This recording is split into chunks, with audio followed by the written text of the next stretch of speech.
आज कैथल के PWD rest house में डीएससी समाज की एक मीटिंग हमने बड़े शॉर्ट नोटिस से बुलाई थी, क्योंकि पिछले दिनों नायब सिंह सैनी जी के नेतृत्व में जो सरकार बनी तीसरी बार, उसमें डीएससी समाज का एक बहुत ही महत्वपूर्ण रोल था। और मुख्यमंत्री जी ने इनकी वर्षों वर्षों की एक लंबित मांग थी, नौकरियों में वर्गीकरण, आरक्षण में वर्गीकरण। और ये बड़ा लंबा मामला था। 1982 से हमारे बहुत से ऐसे समाज सेवी, धार्मिक, राजनीतिक लोगों ने एक लंबी लड़ाई लड़ी और 1994 में बनवारीलाल सरकार ने हमें लाभ दिया। परंतु 2004 आते आते भूपेंद्र सिंह हुड्डा जी की 5 की सरकार बनते बनते वो सरकार की एक गलत नीति के कारण उस वर्गीकरण में हमें वंचित होना पड़ा और एक लंबी लड़ाई इसके बाद शुरू हुई 2005 से लेकर 2024 तक। माननीय सर्वोच्च न्यायालय तक का मामला था, परंतु सरकारों की ढुलमुल रीति नीति के कारण वो हमारा काम सिरे नहीं चढ़ रहा था। परंतु चुनाव से पहले अगस्त 2024 में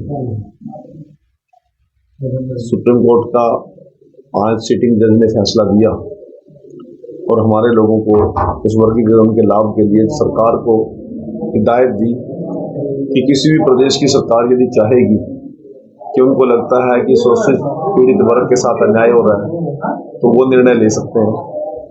और किसी प्रांत ने शायद निर्णय नहीं लिया, परंतु हरियाणा की नायब सिंह सैनी सरकार ने बहुत बड़ा निर्णय लिया। परंतु जैसे ही कैबिनेट में वो पास करने की बात है, इन बिटवीन वो आचार संहिता लग गई तो सरकार भी हेल्पलेस होगी। परंतु नायब सिंह सैनी जी ने और हमारी बीजेपी की पार्टी ने निर्णय लिया कि हम संकल्प पत्र के साथ इस जनता के बीच में जाएंगे और लोगों को एक विश्वास दिया कि आप हमें दूसरी बार तीसरी बार प्रदेश में सरकार बनाने का मौका दें, हमारा सहयोग समर्थन करें। तो जैसे ही हमारी सरकार बनेगी, हम पहली कलम से हरियाणा प्रदेश के अंदर डीएससी को वर्गीकरण में, आरक्षण में वर्गीकरण देने का काम करेंगे। 17 तारीख को हमारे माननीय मुख्यमंत्री नायब सिंह सैनी जी के नेतृत्व में हरियाणा प्रदेश में बीजेपी की तीसरी बार लगातार सरकार बनी और अगले दिन ही कैबिनेट मीटिंग के अंदर नायब सिंह सैनी जी ने पहली कलम से सिर्फ एक ही एजेंडे पे मोहर लगा दी कि हम वर्गीकरण में, आरक्षण में वर्गीकरण लोगों को देंगे। तो वर्षों का इनका जख्म था, शोषित पीड़ित लोगों की एक लड़ाई थी। उस लड़ाई को ये विजय हुए सरकार के आशीर्वाद से और सहयोग से हुए, सर्वोच्च न्यायालय के आदेश से हुए।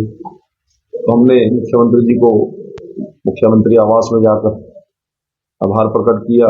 लगभग 300-400 प्रबुद्ध जन लोग थे वहां पर, उसमें संत समाज के लोग भी थे, राजनीतिक भी थे, सामाजिक संगठन भी थे, कई संस्थाओं के लोग थे, शैक्षणिक लोग भी थे। तो सभी ने एक बात की कि मुख्यमंत्री जी, लोगों में बहुत बड़ा उत्साह, आपने बहुत बड़ा काम किया है, हम आपका प्रांत स्तर पर एक बहुत बड़ा आयोजन करके आपका आभार प्रकट करने चाहते हैं।